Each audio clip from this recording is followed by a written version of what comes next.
半夏呀，你爹这苏记包子铺算是彻底毁在你手里喽！好好的白面馒头你不蒸，偏要切成2半搁铁板上烤，还把鸡肉裹上这黄泥巴一样的东西下油锅，这黑乎乎的能吃不？就是啊，你瞅瞅案板上那块又黄又黏的胶，闻着一股酸馊味儿，这是人吃的东西吗？苏丫头，你就算欠了债，也不能破罐子破摔，搁这熬毒药啊！王大妈、李大爷，这你们就不懂了吧？这叫黄金脆皮炸鸡，那块黄色的叫灵魂爆浆芝士，这可是能治愈一切人间疾苦的美味。苏半夏，别搁这装神弄鬼，欠我们钱爷的20两银子，今天要是再不还，这破铺子老子就收走了，拿去改成茅房都比你这卖毒药强。赵虎，急什么？没看到本姑娘正在出新品吗？这叫双层爆汁芝士炸鸡堡。你们没吃过是没见识，等会儿有你排队求我的时候。我求你，老子今天就是饿死了东街桥头上跳进护城河里，也不吃你一口烂肉。这什么破面饼夹烂肉，狗都不吃！兄弟们，给我砸！放肆！当街喧哗，惊扰了主子，你们有几个脑袋够砍的？放肆！当街喧哗，惊扰了主子，你们有几个脑袋够砍的？大人饶命！小人只是在收债，这丫头在当街炸臭肉，熏着了大人。又开始了。胃里像灌了铅，3天了，什么都咽不下去。太医说我这是心病，可心病真的能饿死人吗？宣影，外面是什么味道？主子，是个不知死活的野丫头在炸变质的鸡肉，还夹在烤焦的馒头片里。属下这就去把她摊子掀了，免得污了主子的眼。等等，这粗鄙之物叫什么？这气派，这料子，这排场，绝对的大肥羊！客官好眼光，这叫双层爆汁芝士炸鸡堡，外酥里嫩，一口爆汁。我看客官面色发白，肯定是饿坏了。来一个，50文，谢绝还价，不好吃不要钱。放肆！你竟敢这么跟！这叫双层爆汁芝士炸鸡堡，外酥里嫩，一口爆汁。我看客官面色发白，肯定是饿坏了。来一个，50文，谢绝还价，不好吃不要钱。放肆！你竟敢这么跟！拿来，本王我要试毒。这是什么？这面饼烤得酥软，鸡肉的外壳像春雷一样在嘴里炸开，里面的汁水却完全锁住了，滚烫鲜甜。还有这奇怪的黄椒，浓郁的奶香和咸香混在一起，它居然在拉丝，油脂的满足感直直冲上来，没有恶心，没有防备，只想大口大口的吞下去。这就是饿疯了之后吃到食物的感觉吗？刚才是谁说这面饼狗都不吃的？大人饶命！小人有眼无珠，小人胡说八道，小人才是狗，小人连狗都不如。玄影，这人太吵了，扔进护城河，让他清醒清醒。是。苏掌柜，从今天起，你这摊位本王照了。苏掌柜，从今天起，你这摊位本王照了。每天按这规格给本府送10份，少一层肉，拿你试问。好嘞，大老板，您真识货！咱们明天不仅有炸鸡，还要上新快乐肥宅黑水和黄金土豆条套餐哦，记得赶早啊，老板。半夏，那什么宝，给大妈也来一个尝尝。好嘞，50文一个，先付钱后拿货。玄影大人，王爷他老人家已经连着3天吃啥吐啥了，这血燕粥再不喝，太医院那边怕是又要下病危的折子了呀！这可是江南进贡的极品，一点油星子都没沾，王爷看了定能舒心。李御厨，别费劲了，主子今天早上吩咐了，任何人不得送膳，他在等外卖。外卖？何谓外卖？难道是宫里御膳房新出的绝活？主子，东街苏记的10份双层爆汁芝士炸鸡堡送到了，还热乎着。王爷不可啊！这食盒上全是粗劣的黄油印子，闻着一股子市井的腥膻味儿，这等东西怎能入您的口？那纸包里包的到底是什么？那纸包里包的到底是什么？聒噪，退下。还是这个味道，高温炸透的面部锁住了鲜嫩的鸡肉，牙齿数破脆壳的瞬间，滚烫的肉汁混着鲜香拉丝的芝士在口腔里炸开。没有摆盘的虚伪，没有雕琢的做作，只有碳水和脂肪最原始的结合，不恶心，一点都不会，反而想大口大口的吞下去，把这些甜空空的胃全都填满。老夫学厨30年，雕得出九龙戏珠，熬得出无水清汤，竟然输给了一块裹着面糊的炸鸡。王爷，那到底是什么神仙做法，竟能让您破了这厌食之症？神仙做法？那丫头说这叫快乐老家。玄影，传令下去，王府膳房除了烧热水，以后不用开火了。本王的1日3餐全由东街苏记承担。是，主子，苏姑娘还让属下带句话，说她今天在研发新品，叫什么快乐肥宅黑水，说是配着炸鸡堡吃，神仙都不换。问您明天要不要加单？肥宅黑水，好大的口气！明天给他加100两银子。本王倒要看看他还能变出什么花样。给我来个摄政王同款的面饼夹肉，不对，叫炸鸡堡。我也要50文，就50文，吃一口沾沾王爷的霸气。别挤别挤，排队交钱。今日限量50个，先到先得啊！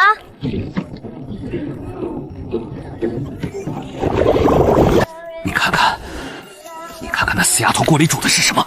黑漆漆的，还直冒白泡，这分明就是剧毒混合了毒哈的汁水。掌柜的，可是昨天摄政王吃了他家的东西都没事啊！愚蠢！炸鸡没毒，不代表这锅黑水没毒。你看这满大街的人，谁见过这种冒着毒泡的黑水？他苏半侠抢了我聚仙楼的生意，今天我就让他彻底翻不了身。走，去顺天府报官，就说苏记早点铺当街熬制毒药，意图谋害全城百姓。我这次要让他吃不了兜着走。完美，这焦糖色，这气泡感，等下午放进冰窖里镇一下，一口下去打个响嗝，还不把那个冰山王爷爽翻天？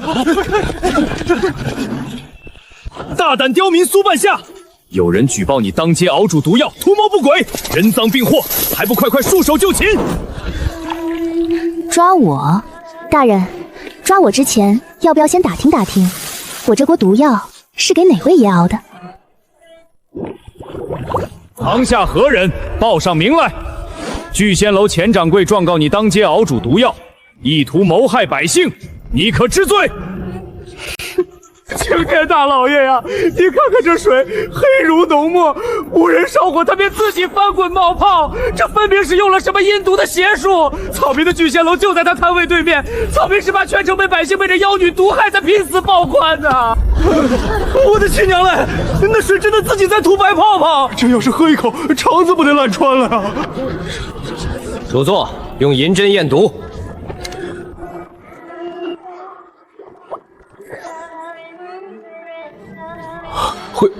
回大人，银针并未发黑，此物似乎无毒。我都说了，这不是毒药，这是快乐肥宅黑水，是用焦糖和香料熬的。那气泡是为了增加口感加的食用碱。你们这些人真是不懂欣赏。大人不可听信他的一面之词，有些罕见的蛊毒，银针是试不出来的。此女行事诡异，做出来的东西连狗都不吃，绝对没安好心。求大人先重责30大板，她自然就招了。大胆刁民，巧言厉色，来人，大刑伺候！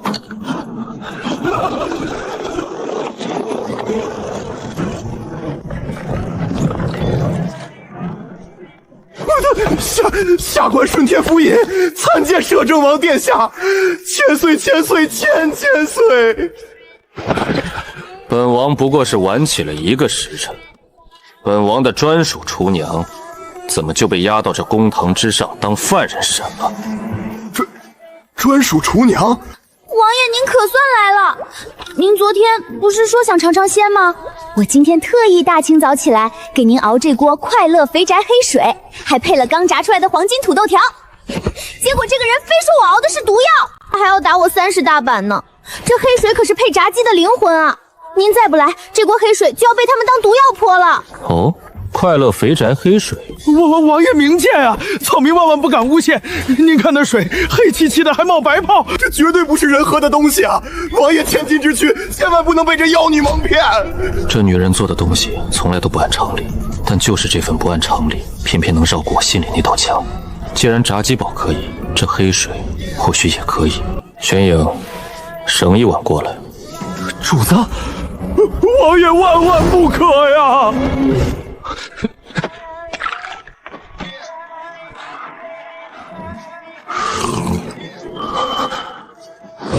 这是什么感觉？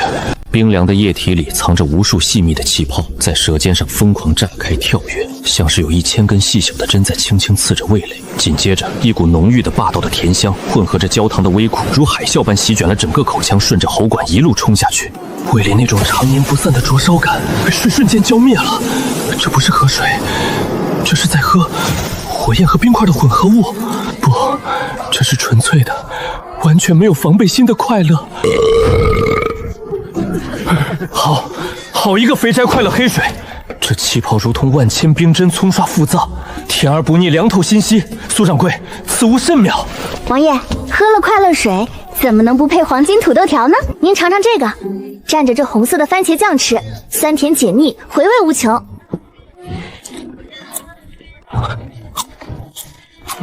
苏掌柜，这套搭配叫什么名堂？这叫快乐套餐，炸鸡堡配可乐配薯条，3件套齐活，快乐加倍。钱掌柜，本王喝了这毒药，吃了这蛊毒，现在还好端端坐在这里，你是不是很失望？草民知罪，草民是嫉妒苏记的生意，一时鬼迷心窍，求王爷饶命，求王爷饶命啊！顺天府尹，下官在。钱掌柜诬告本王的专属厨娘，其心可诛。另外，玄影方才来报，聚仙楼后厨长期使用发臭的死猪肉，期满10克，罪加一等。你知道该怎么判了吧？来人，把这黑心肝的钱掌柜拉下去，重责50大牢，打入大牢候审。王爷饶命，苏姑娘饶命，草民再也不敢了。活该！聚仙楼的东西又贵又难吃，原来用的是臭肉。苏姑娘才是真神仙手艺，连摄政王都爱吃她做的东西。苏姑娘，你这快乐套餐什么时候开卖呀？我们也想尝尝。苏半夏，你受惊了。今日这公堂之上，所有的衙役和看客都辛苦了。玄影，拿500两银票给苏掌柜。苏记今日的炸鸡黑水套餐，本王全包了，赏赐给顺天府上下。多谢榜一大哥，不，多谢王爷恩典。北京炸鸡公堂限定版马上出锅。谢王爷赏赐，谢苏掌柜美食。这么多年了，我总以为这世间万物不是有毒就是有刺，偏偏他端出来的东西每一样都不像话，却每一样都能让我安心。这算什么？是他的手艺特别，还是他这个人特别？走过路过不要错过，汴京炸鸡今日盛大开业，全场套餐买1送1，重磅推出特别活动，今日进店消费满100文，免费抽取限量盲木雕小玩具1个，集齐5款神兽盲盒，直接兑换至尊全家桶1份。2楼设立 VIP 雅座，充值500两即可成为黑金会员，享受免排队、专属包间服务。给我来2份双层爆汁芝士堡，我要抽盲盒。我儿子就差一个麒麟木条了。别急，我的快乐肥宅水被你挤洒了。掌柜的，给我充500两，老子不想在下面闻味排队了，我要上2楼 VIP。李哥，楼上 VIP 贵客优先出餐。天哪，是新科状元裴郎！裴大人怎么来这种烟火气重的地方了？快让开！这京城里的贵女我见得多了，无一不是扭捏作态、端庄刻板。眼前这个满身油烟味的姑娘，却像一团热烈燃烧的火焰，有趣，实在有趣。小生裴云之，这厢有礼了。听闻苏姑娘的炸鸡乃京城一绝，连王爷都赞不绝口。不知小生今日可有幸尝尝姑娘亲手做的鸡？状元郎是吧？幸会，亲手做没问题，呈会50文。另外，您要是想要签名或者题诗，咱们得按联名款收费加钱。50文太俗了，这块和田玉佩全当小生的饭钱。若是姑娘不嫌弃，小生愿在2楼雅间与姑娘共赏美食，探讨这肥宅快乐水的奥秘。以后小生的3餐，不如都由姑娘亲手送去府上，如何？和田玉，这东西转手一卖，少说也值几百两。这家伙比王爷还阔气啊！不拿白不拿。状元郎看来是翰林院的差事太清闲了，居然有空在这里用玉佩调戏良家妇女。微臣参见摄政王殿下，微臣绝对没有轻薄之意，只是单纯仰慕苏姑娘的厨艺。仰慕厨艺，需要亲手送饭。拿着你的破石头滚！本王的专属厨娘，你也配指使？怎么？本王给你的那500两银票不够花，一块破玉佩就让你乐成这样，还想去给他亲手送饭？王爷，您这说的是哪里话？那小白脸能跟您比吗？您可是我这燕京炸鸡的顶级黑金 VIP， 是我最尊贵的榜一大哥，他吃的那都是大锅饭，您吃的必须是独一无二的专属定制款。专属定制？如果还是那些凡夫俗子吃的东西，本王今天就砸了你这店。绝对不是。您去2楼天字1号房稍坐，我马上给您呈上汴京炸鸡隐藏菜单：变态辣双层爆浆牛肉堡。王爷，这牛肉饼我用了极致煎法，把所有的肉汁都锁在里面了。但最关键的是，我在这个汉堡里加了从西域商人那里淘来的魔鬼辣子面，这可是能让人灵魂出窍的变态辣。除了您这种真男人，京城里绝对没有第二个人敢吃。好辣，好痛，但是好爽！这种感觉比任何温吞的美食都更强烈，胃里像着了火。可是这股火在烧掉那些陈年的枷锁，原来我还活着，我的身体还能产生这么剧烈的反应。不过如此，味道尚可。王爷神勇，不过这变态辣后劲儿大，您喝口这个压压惊。这是我用鲜牛奶加上冰块和一点点糖调制的冰镇甜牛奶，最是解辣。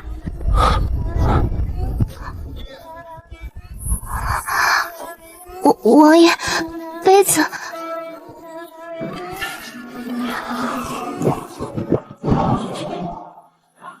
果然解辣，很甜。那王爷您慢用，我去楼下看看火。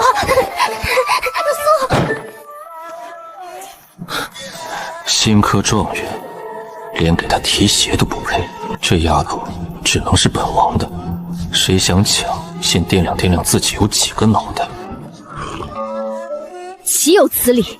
那个一身铜气味的市井村姑，凭什么能让摄政王殿下天天往他那破店里跑？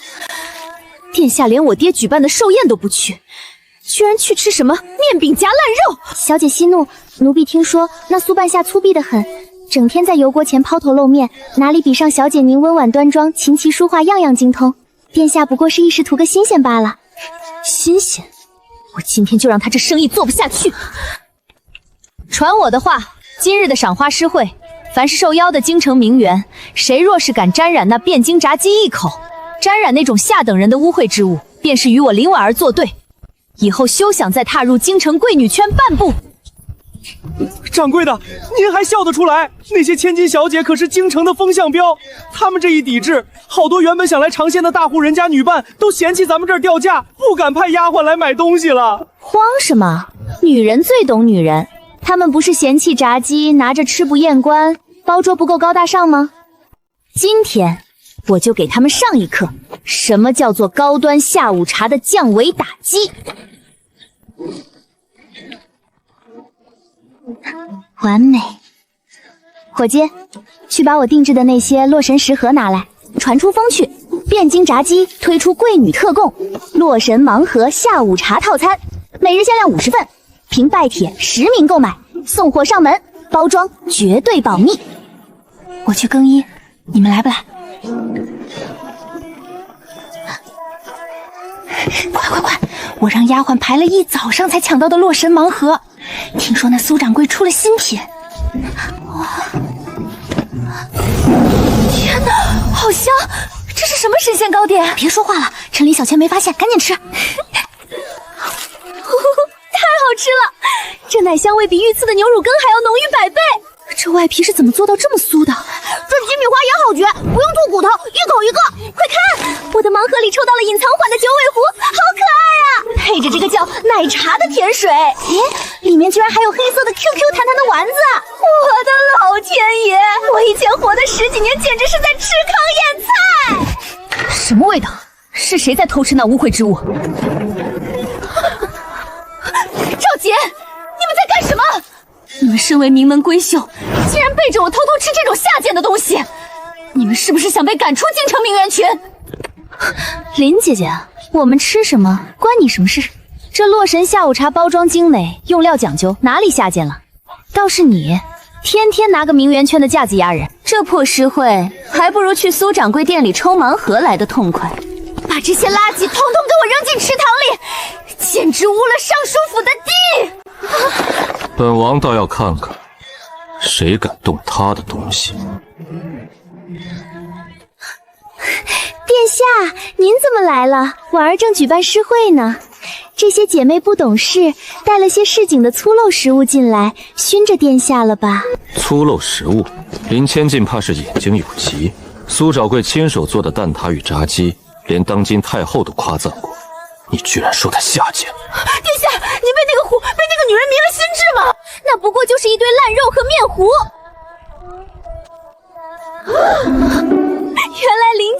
己也在偷偷吃啊，还骂我们，真是贼喊捉贼。不是的，殿下，这是丫鬟自己买的，我一口都没吃。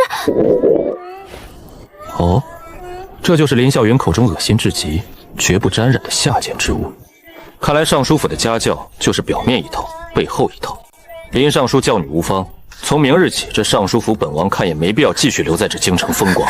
玄影，给本王回府。苏长官今日特意给本王留了变态辣鸡腿，凉了口感就不好了。是，主子。走，趁宵禁前，赶紧去苏掌柜店里抽今天的最后一批盲盒。听说今晚还有新到的蒜香烤翅。高端下午茶的降维打击首战告得，下一个新品该轮到谁了？掌柜的，不好了，咱们订好的200只火鸡，还有那些生菜、土豆，今天全都没送来。城西的供应商说，他们所有的货都被洲际商行以3倍的价格截胡了。洲际商行，那个专门给尚书府和几位亲王府供货的皇商。苏掌柜，好久不见啊！哎呦，这大冷天的，店里怎么连一点油烟味都没有啊？该不会是没米下锅了吧？什么？没鸡了？那我这大雪天排了1个时辰的队是为了啥？掌柜的，哪怕没有炸鸡，来杯热乎的珍珠奶茶也行啊！奶茶，实不相瞒，全京城的牛乳、木薯粉乃至1根葱、1块姜都被我洲际商行包圆了。苏半夏，你得罪了不该得罪的人。今天这大雪就是你的催命符，我看你拿什么做生意？你就等着关门大吉，沿街乞讨去吧！周老板，你花3倍价钱囤那些生鲜，就不怕这大雪天冻烂在仓库里？既然你这么喜欢吃鸡，那全让给你好了。反正这大雪天的，吃炸鸡早就过时了。死鸭子嘴硬，没肉没菜，我看你今天拿什么喂饱外面这些饿死鬼！阿福，去地下冰窖，把咱们上个月囤的那些下脚料，还有我昨天刚组装好的秘密文器搬出来。苏掌柜，您这是要给我们吃风干的树皮和下水吗？这大冷天的，连个炭火都没有，生吃下水不得拉肚子拉死啊！苏半夏，你真是穷疯了，拿这些猪狗都不吃的风干下水来糊弄人，而且你这连个灶台都不生，你是打算让他们啃冰块吗？没见识的土包子们都给我睁大眼睛看好了，这叫冰雪特供自热麻辣小火锅。你用冷水煮饭，你是不是疯了？有妖术，他会使妖术，没有火，水怎么会自己沸腾？少见多怪，这叫石灰遇水沸腾生热的原理。说了你们也不懂，大家只需要知道它能把水烧开就行了。我的娘亲啊，这味道绝了！隔着10步远我都觉得浑身冒汗。掌柜的，这不用生火就能吃的什么火锅？给我来1份，多少钱我都买。我也要，我要辣死我！大雪天特供暖身抗寒神器，1份只要80文，拿着就能走，边走边吃，暖手又暖胃。阿福，接客！我花3倍价钱囤的那些鸡完了。早朝上接到密报，那帮老狐狸暗中买断了全城的生鲜营，想借这场大雪封住他的店。他一个姑娘家，在京城无依无靠，面对这种局面，能撑得住吗？苏掌柜，好雅兴。本王以为你没米下锅，正在哭鼻子，没想到你却在这里吃独食。王爷，您怎么冒着这么大的雪来了？快坐快坐！谁说我没米下锅的？我这可是刚刚研发出来的抗寒神器。王爷，这叫自热牛油麻辣烫，不用炭火，随时随地吃口热乎的。您快尝尝，驱寒气。又是这样，每次遇到绝技，她都不哭不闹，反而能变出让人目瞪口呆的新花样。这个女人不需要我保护，她自己就是一团浇不灭的火。王爷，苏半夏，若是有一天这世上没有了你做的这些东西，本王该如何自处？那我就给王爷做1辈子的饭呗，只要王爷按时结账，不删账就行。结账？本王打算用整个摄政王府和这天下最尊贵的位置来结苏半夏，你敢收吗？完了，榜一大哥这是要跟我奔现了，而且是直接跳过恋爱环节，一步到位的那种。怎么办？这个自热火锅的配方还没跟他报成本价呢，以后结了家他还用付钱吗？不付钱的话，我这账怎么平？不急，本王有的是时间，等你算清这笔账。端走，哀家不吃这些。王爷，太后娘娘7日未进米水，依老臣看，这都是因为王爷您平时杀父太重，戾气冲撞了太后的凤体呀。王爷若是有孝心，就该交出兵权，去大相国寺为太后持斋念佛3年，以平天怒。请王爷交出兵权，以太后凤体为重。林尚书，你真以为本王不敢在这除夕夜拿你的血来给太后冲洗吗？王爷就算杀了老臣，也救不了太后的命。所有人都束手无策，太后这分明是……闭上你的嘴！备马，去东街北京炸鸡，把那个女人给本王接进宫来，快！是。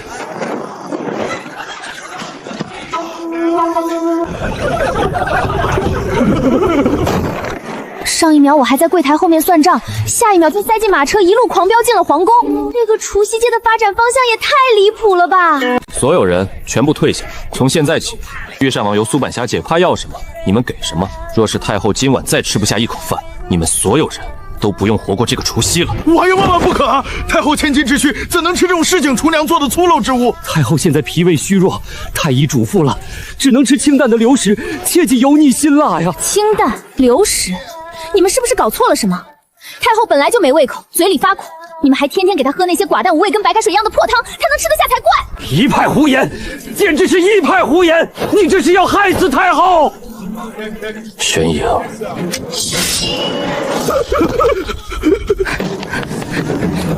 这个太腥，这个太腻，这个没味道，不行不行都不行。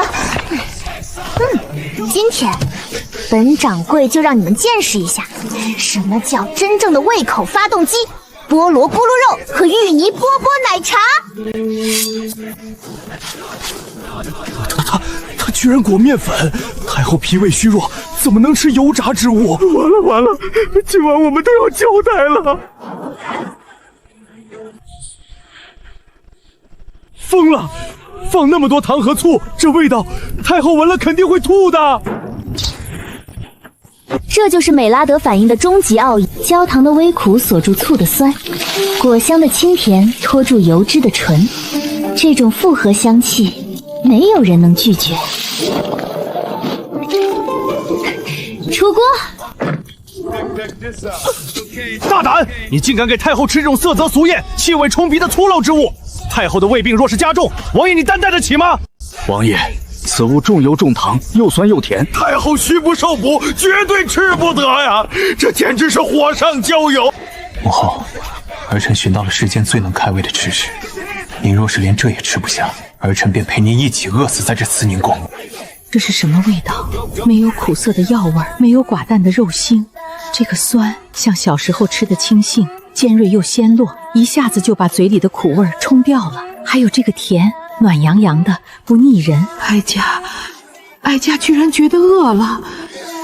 允儿，这是什么？给哀家尝尝。太后，不可啊！好吃。这酸甜之味竟如此解腻开胃，允儿，哀家还要。太后娘娘，光吃肉容易干，您配着这杯芋泥波波奶茶喝，牛乳养胃，芋泥饱腹，最适合您不过了。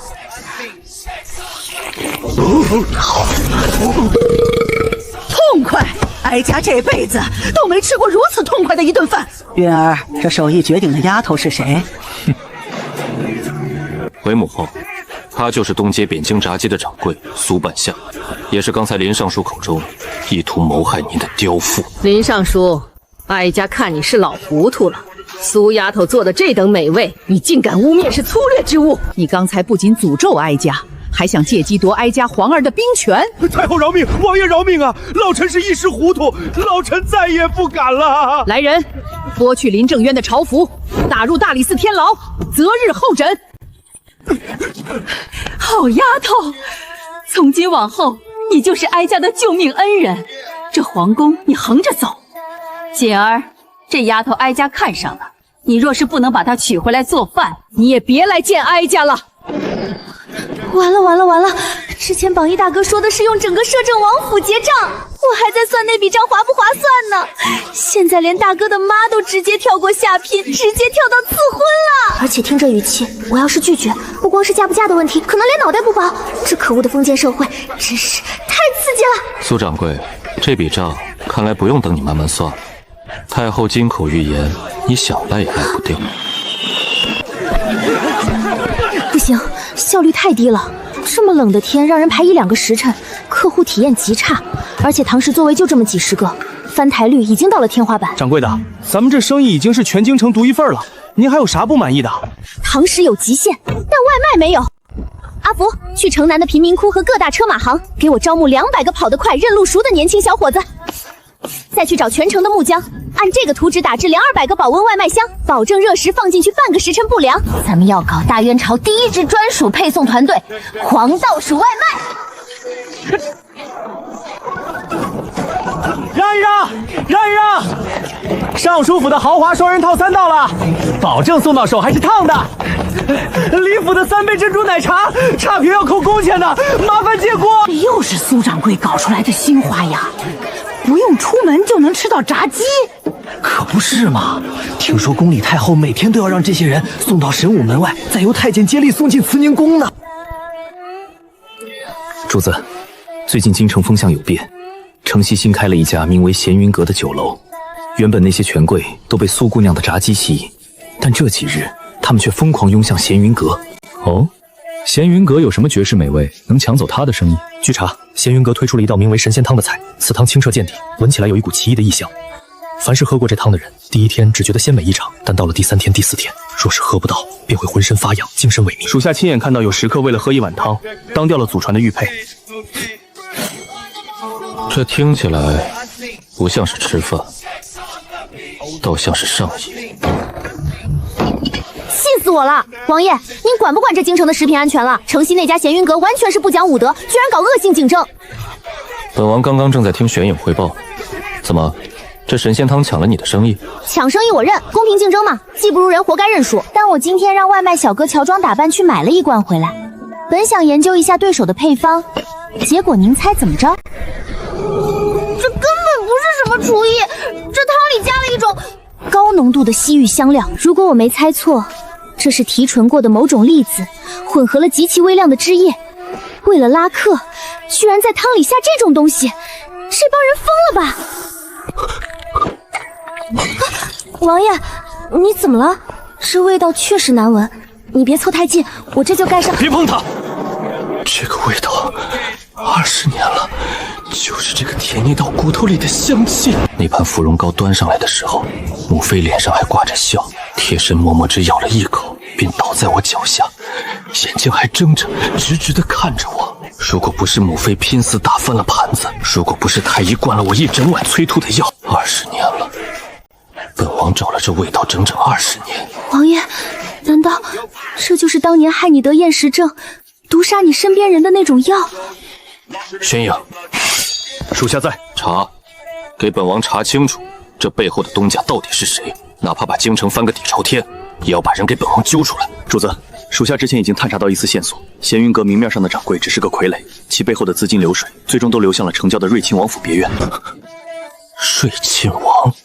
瑞亲王是谁？是先帝的亲弟弟，也是主子的亲叔叔。此人自幼体弱多病，常年坐在轮椅上，深居简出，是个有名的富贵闲人。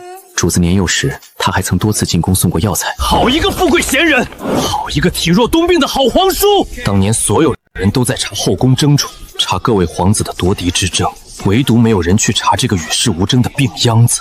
原来危险一直都落在角落，等着本王自己送上去。王爷，这味道确实犯恶心，您多嚼2口炸鸡，把那股味道盖过去。不就是一个躲在暗处玩阴招的吗？他以为在汤里下药就能垄断餐饮，就能瞒天过海。王爷，朝堂上的事我不懂，但这餐饮界的下三滥手段，本掌柜今天教他怎么做人。这锅神仙汤里的成分，我分分钟给他拆得明明白白，定要他身败名裂。好，伤掌归你，他的命归本王。别急别急，神仙汤今日限量500罐，50两银子1罐。喝了这汤，赛过活神仙。对面那个卖茶几的黄毛丫头，拿什么跟我们比？我要10罐，我出100两。各位京城的父老乡亲们，别急着，都往我这儿看。今天本掌柜不卖炸鸡，免费给各位变个戏法，戏法的名字就叫神仙汤里现原形。苏半夏，你生意做不过我们，就开始当街耍无赖了是吧？各位客官别理他，这丫头就是嫉妒咱们神仙汤的美味。就是，苏掌柜，您的炸鸡确实好吃，但比起这神仙汤，还是差远了。各位，这汤有多好喝，我说了不算。咱们让这只斗鸡动尝尝。阿福，上道具。这神仙汤看着清澈，闻着奇香，但其实里面熬煮了一种毒花。这种毒，银针试不出来，但科学可以。科学？那是什么东西？看清楚了吗？这就是你们花50两银子买的神仙药，这不过是被提纯出来的慢性毒汁。喝了它，你的骨头会发酥，3天不喝就浑身发痒。不是因为它有多好喝，是因为你已经被毒瘾拴住了。不信，请看。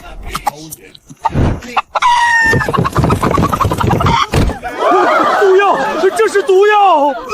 我居然喝了这种东西，喝了整整5天！我的老天爷啊！来人，关门！快关门！卖毒药，卖到本王的眼皮子底下了。好大的胆子！王爷饶命！王爷饶命！草民只是个跑腿的，草民不知道这汤里有毒啊！王爷饶命！我什么都说。不知道，没关系，玄影的招玉能帮你回忆。不过本王今天没那个耐心。这毒花种在哪里？你们的窝点在哪里？说错一个字，你应该清楚后果。在城郊翠微山的温泉别院，那里的后山种满了这种花，都是瑞亲王让我们干的，求王爷给我一个痛快。玄影，把这闲云阁给本王烧了，这个人带回去大刑伺候。是。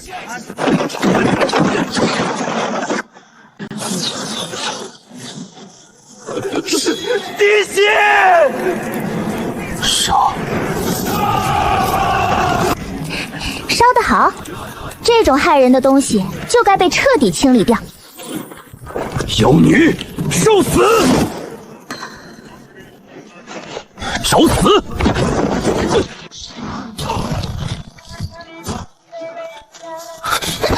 你是不是傻？为什么不躲？若是伤了你一根头发，这别院里别想逃脱一个人。王爷，我这不是相信您吗？大腿抱得牢，生命没烦恼。再说了，我刚才可是准备好用我秘制的防骚扰水喷他了，谁先倒霉还不一定呢。满脑子歪理。苏半夏，等本王抓住瑞亲王，本王就用这10里红妆迎你入府，从此这天下你横着走，本王给你兜底。10里红妆，那我要把京城的餐饮铺子全买下来，开大元朝第1家连锁美食城。好，全依你。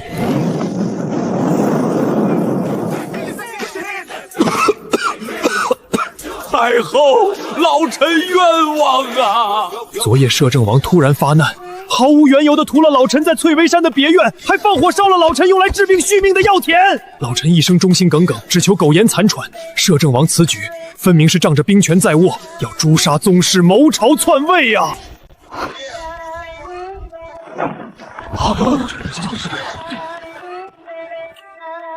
大胆！金銮宝殿，岂容一介世姓商贾女子擅入？她是我未过门的王妃，谁再敢多指责一句，本王现在就拔了她的舌头。允儿，你就算对皇叔有意见，也不能带兵屠杀同宗啊！那别院里种的都是皇叔治心痛病的药草啊！哼，药草。皇叔这药草不仅能治心痛，还能让人上瘾发狂吧？这10年间，你高价收购草药种子，在翠微山大规模种植，提纯液体，企图控制满朝文武。这账本上进出全都有你的私章，胡说八道！这分明是你伪造账本，故意栽赃陷害老臣。是不是栽赃？验证一下不就知道了。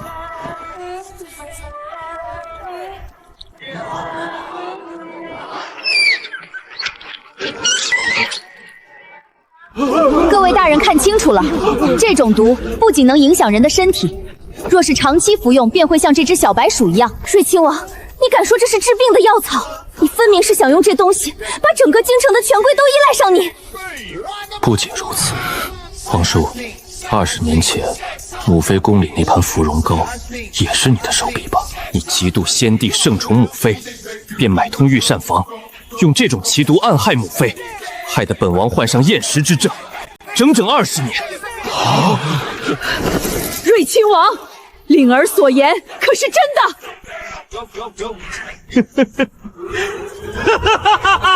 江山原本就该是我的，我论才华，论谋略，哪一点比先帝差？就因为我是庶出。既然事情败露，那今天你们全都要给本王陪葬！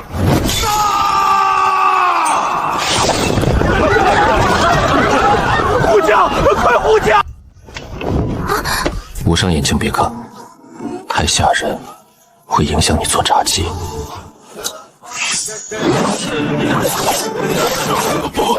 不可能！你明明体弱多病。体弱多病，那不过是本王的伪装罢了。如今本王胃口好，顿顿能吃2个爆浆牛肉堡，力气自然大。就是，我们王爷现在可是汴京炸鸡顶级黑金 VIP， 天天吃高蛋白。你个吃毒药的老头拿什么打？瑞亲王谋朝篡位，毒害宗室，罪无可恕。传哀家懿旨，将瑞亲王及其党羽全部打入天牢，按律严惩，以儆效尤。皇叔神勇，此次评判，皇叔居功至伟。不知皇叔想要什么赏赐？叔叔，你立了大功，我会给你立个碑的。臣萧雨，别无所求，只求太后赐婚，将苏半霞许配给臣为正妃。另外，臣还要那条10里的长街地契作为聘礼，送给臣的未婚妻开铺子。准了，哀家不仅赐婚，那10里长街，哀家再添上10万两黄金的嫁妆，给苏丫头开全京城最大的连锁美食城。以后哀家的下午茶盲盒必须终身免费。发财了，王爷，榜一大哥，你真是我的神！10里长街，10万两黄金，汴京美食城，奶茶、甜品、炸鸡、火锅、烤肉，我全都要搞起来！我要把汴京炸鸡开遍大院。天下归你，你归我。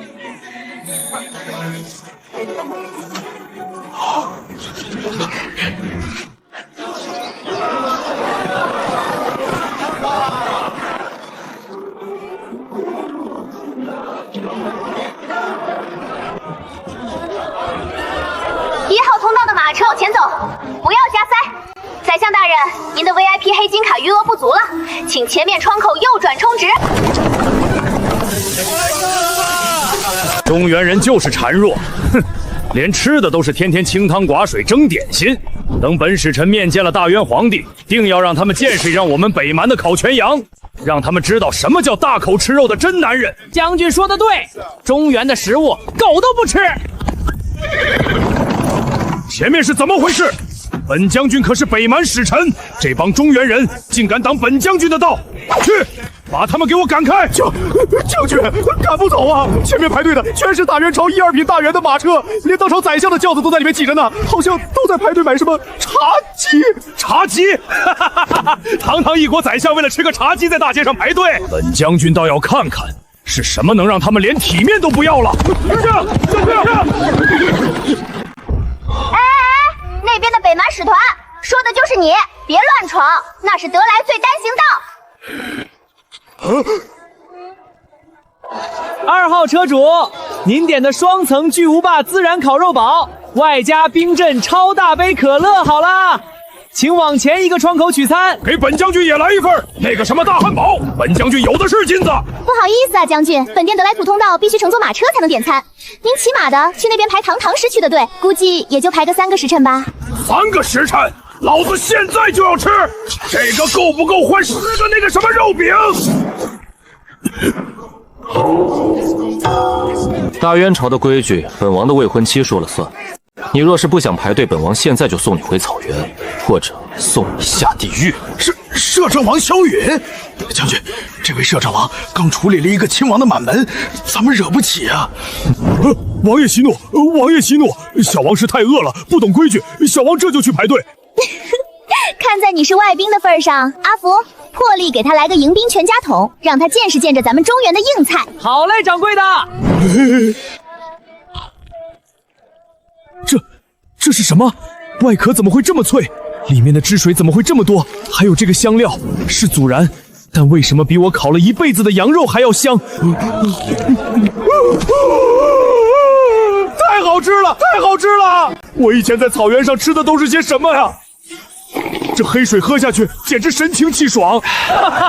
蛮子就是没见过世面。王爷，王妃娘娘，小王愿意用北蛮1万匹战马换您这个肉饼的秘方。想换你的秘方，真是做梦。就是1万匹马算什么？咱们这美食城今天1天的流水，就能买下他们半个草原。本王的未婚妻自然是天下无双。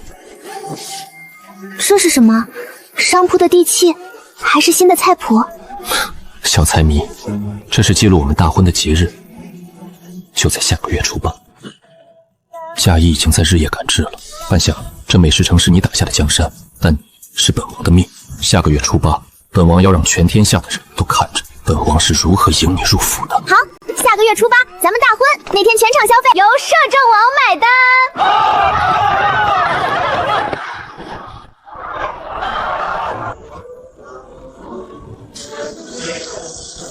我的老天爷！摄政王娶亲，居然请全城百姓免费吃炸鸡！别挡着我，前面那个摊位还有爆浆芝士堡限量版，去晚了就没了。1号锅的油温注意点，今天全城百姓免费吃炸鸡，但质量不能下降，一定要炸到外酥里嫩。得令。2号烤炉，孜然粉和魔鬼辣子面给我拼命撒！摄政王大喜的日子，必须让大家辣得流眼泪，这才叫喜极而泣。得来速通道今天改成迎亲专列，所有跟教的官员一人发1杯超大杯冰镇焦糖可乐，喝不完不准进王府。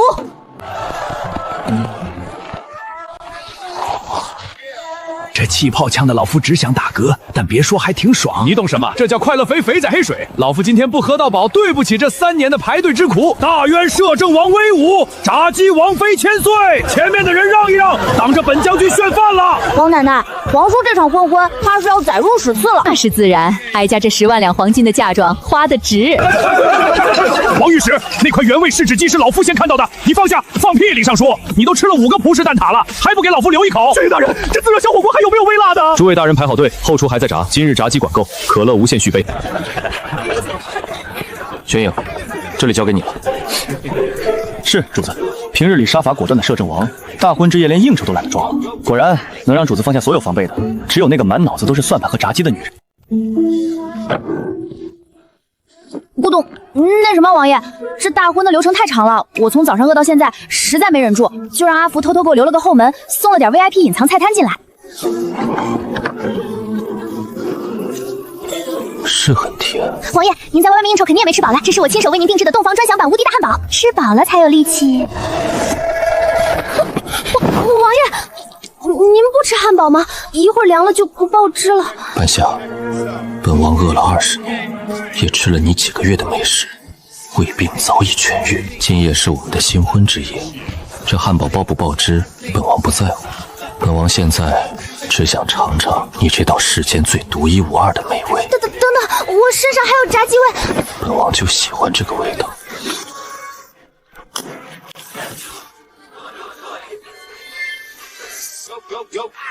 不吃，这清蒸洗鱼一点味道都没有。这燕窝寡淡的像白水，本质子要吃娘亲做的炸鸡排。小祖宗您就吃一口吧，这燕窝是太后娘娘亲自吩咐炖的，用的是上好的血。不听，我就要炸鸡。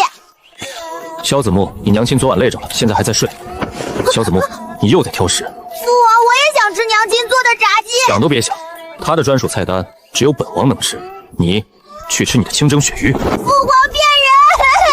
你说我是他最爱的小宝贝，我要告诉太后奶奶你虐待我。随你，还愣着干什么？把鳕鱼端上来。